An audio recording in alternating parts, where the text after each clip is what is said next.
के run start को यहाँ से जोड़ के इस पर हम फेस की सप्लाई दे देंगे जो उधर से आया है, और उसी तरीके से ये कॉमन पॉइंट बन गया हमारा, यहाँ पर हम न्यूट्रल की सप्लाई लाकर दे देंगे। बताया है आप लोगों को कि रन स्टार्ट कैसे पता चलता है। तो इन तीनों पिनों को अगर आप सीरीज बोर्ड से चेक करते हैं तो रन स्टार्ट ऐसा एक पॉइंट है कि इन दोनों पर अगर आप तारों को रख देते हैं तो बल्ब एकदम स्लो जलेगा, अर्थात इस पर और इस पर रखेंगे तो बल्ब जलेगा, हम देखें इस पर रखें जलेगा, वो भी देखेंगे। लेकिन एक ऐसा समय आएगा कि रन और स्टार्ट पर रखेंगे ना तो बल्ब एकदम सबसे कम जलेगा, उसी को रन स्टार्ट मानते हैं। और उसी में कैपेसिटर के दोनों तारों को जोड़ देते हैं, और इसमें यह नहीं होती है कि कैपेसिटर का कौन सा तार जोड़ेंगे, दोनों में से कोई भी ऊपर नीचे जोड़ सकते हैं। लेकिन जो ये फेस की सप्लाई देते हैं ना, ये ज़रूरी होता है, क्योंकि यही सप्लाई हमारा इस मोटर को उल्टा और सीधा चलाने का कार्य करता है। तो इसमें अगर जोड़े हैं तो हो सकता है कि उल्टा चलाएं, तो इसको इस वाले तार में कर देंगे तो सीधा चलने लगेगा। बाकी ये मोटर का कनेक्शन हो गया इस टाइमर के द्वारा। अब इस टाइमर में कोई भी टाइम फिक्स करिए, 2 minute, 3 minute, 4 minute, 5 minute, 6 minute तक होता है, कहीं पर भी टाइमिंग फिक्स करिए, उतना देर तक चलने के बाद ये ऑटोमेटिक मोटर हमारा बंद हो जाएगा। अब उसी तरह से इस वॉच टाइमर में हम फेस की सप्लाई देंगे तो देखो इसमें हमेशा 3 तार अलग और 4 तार अलग निकला रहेगा। हमेशा 7 वार टाइमर जब भी आप देखेंगे तो उसमें 3 तार एक तरफ से, 4 तार एक तरफ से निकला रहेगा। ये कंपनी हमारे सुविधा के लिए बनाई है। और एक बात, इस 7 वार टाइमर में कोई भी न्यूट्रल की सप्लाई नहीं देते हैं, इसमें बस फेस फेस फेस, मतलब कि बस ये फेस रहेगा इसके अंदर, अर्थात इसमें से कोई एक तार में फेस की सप्लाई को दे देंगे जिसमें 3 तार है, लेकिन उसका एक कंडीशन है। कंडीशन क्या है कि इस टाइमर को हम करेंगे स्टार्ट, और इन तीनों पिनों पर बारी बारी से चेक करेंगे सीरीज बोर्ड से। किससे? सीरीज बोर्ड से।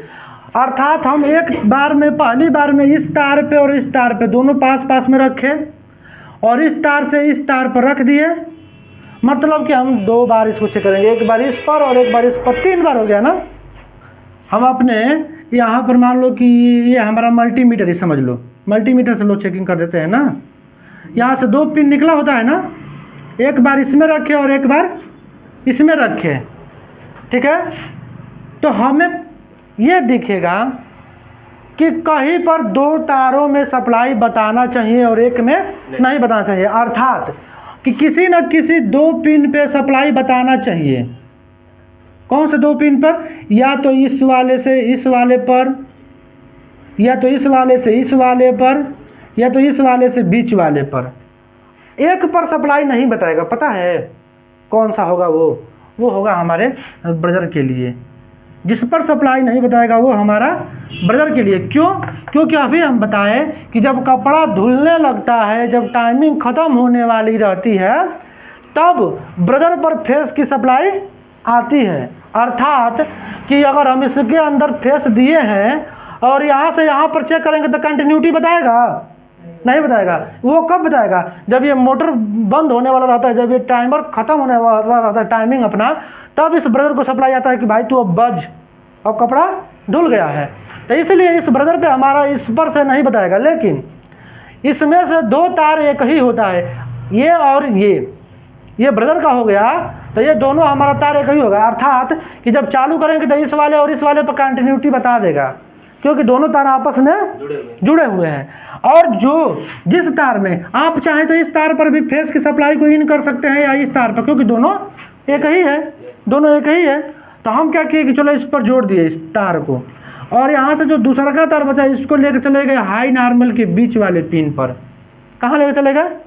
बीच वाले पिन पर। और ये बीच वाले पिन से ना एक सप्लाई यहाँ पर देते हैं और एक सप्लाई यहाँ पर देते हैं। देखो एक बात इसमें है कि मोटर के लिए कभी भी टाइमर से सप्लाई आती है तो वो अपने पास से ही आएगी, या तो इन दोनों से आएगी या तो इन दोनों से आएगी। बात को गौर से समझिएगा कि या तो इन दोनों से सप्लाई आएगी या तो इन दोनों से सप्लाई आएगी। लेकिन कहा गया है कि जब ये टाइमर स्टार्ट रहेगा ना, तो कभी भी इस दोनों पर आपस में कभी भी कंटिन्यूटी नहीं बताएगा। क्यों? क्योंकि कहते हैं ना कि जो मोटर के लिए सप्लाई जाती है उस पर एक बार दूसरे पिन पर सप्लाई जाती है और एक बार दूसरे पिन पर सप्लाई जाती है ना। जो मोटर के लिए सप्लाई होती है ना, एक बार इस पिन पर सप्लाई जाती है और एक बार इस पिन पर जाती है, तो कभी एक साथ इन दोनों पर सप्लाई आ सकती है? नहीं ना। तो कभी भी मोटर पर जब इसका चेक करेंगे चारों बार मोटर के लिए, तो जिस दो पिन पर एकदम एक बार भी सप्लाई नहीं आएगी उसे हम कौन सा मान लेंगे? मोटर के लिए रन और स्टार्ट। तो चलो पहले मोटर के लिए हम समझ चुके हैं कि ये हमारा रन और स्टार्ट है। देखो ये हमारा रन और स्टार्ट है, लेकिन उससे पहले हम एक कैपेसिटर को जोड़ देते हैं, इसके साथ जोड़ दिया। और ये बचा हमारा कॉमन में क्या देते हैं जी? न्यूट्रल की सप्लाई देते हैं। तो न्यूट्रल की सप्लाई कहीं से भी लाओ और दे दो, और इस तार को लेकर आओ कैपेसिटर में। बताए थे ना कि कैपेसिटर पर कोई भी सप्लाई देते हो तो या तो वो उल्टा या तो सीधा चलेगा। और एक तार को हम निचले वाले पॉइंट पर जोड़ देंगे, समझो बात को। और ये वॉशिंग मशीन का टाइमर इसी के लिए लगाया गया है कि ये मोटर दोनों दिशा में चले। अब देखो ये ब्रदर के लिए हम एक फेस दे दिए हैं, इसमें से न्यूट्रल देंगे ना इसको, तो न्यूट्रल भी दे दिया। सब कुछ का कनेक्शन एकदम अच्छे तरीके से हो गया। लेकिन एक चीज़ यहाँ पर समझ में न आया होगा कि सर इस पर दो सप्लाई क्यों दिए हैं। तो इसका मतलब समझ लीजिए कि कहा जाता है कि जो रन और स्टार्ट होता है, जो कैपेसिटर से जुड़े होते हैं, अगर कैपेसिटर पर हम कोई भी सप्लाई ला कर देते हैं एक पर, यहाँ पर बताया था ना कि अगर इस पर सप्लाई दे तो उल्टा चलता है, तो इसको सीधा चलाना है तो इसको उठाकर इस पर दे दो, यानी कि दोनों चलाने के काम आता है ना। अगर हम दोनों पर सप्लाई दे दें और बारी बारी से सप्लाई भेजें उन दोनों तारों पर, तो ये उल्टा चलेगा और सीधा चलेगा।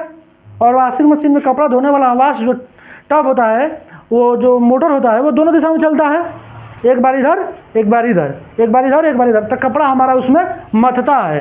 तो देखो ये टाइमर को इस तरीके से डिजाइन किया गया है ना कि एक बार इस तार में सप्लाई जाएगा कुछ सेकंड के लिए, फिर रुकेगा और फिर इस तार में सप्लाई जाएगा, फिर रुकेगा, फिर इस तार में सप्लाई जाएगा, फिर थोड़े सेकंड के लिए रुकेगा, फिर इस तार में सप्लाई जाएगा। इस तरीके से हमारा मोटर उल्टा चलेगा और सीधा चलेगा, उल्टा चलेगा और सीधा चलेगा। और इसमें कोई वैसा नहीं है, इसमें डायरेक्ट फेस आया है, लीड स्विच ढक्कन बंद किए, यहाँ पर फेस की सप्लाई मिली और ये मोटर पूरा गनगना के चल रहा है। उसमें भीगा हुआ कपड़ों को डाल दो उसके टब में और वो एक दिशा में चल के पूरे कपड़े को सुखा देगा। उसकी स्पीड कम से कम 600 RPM होती है कि नहीं। बाकी इसमें कोई भी डाउट हो तो आप लोग पूछिए। ठीक है, बंद करो।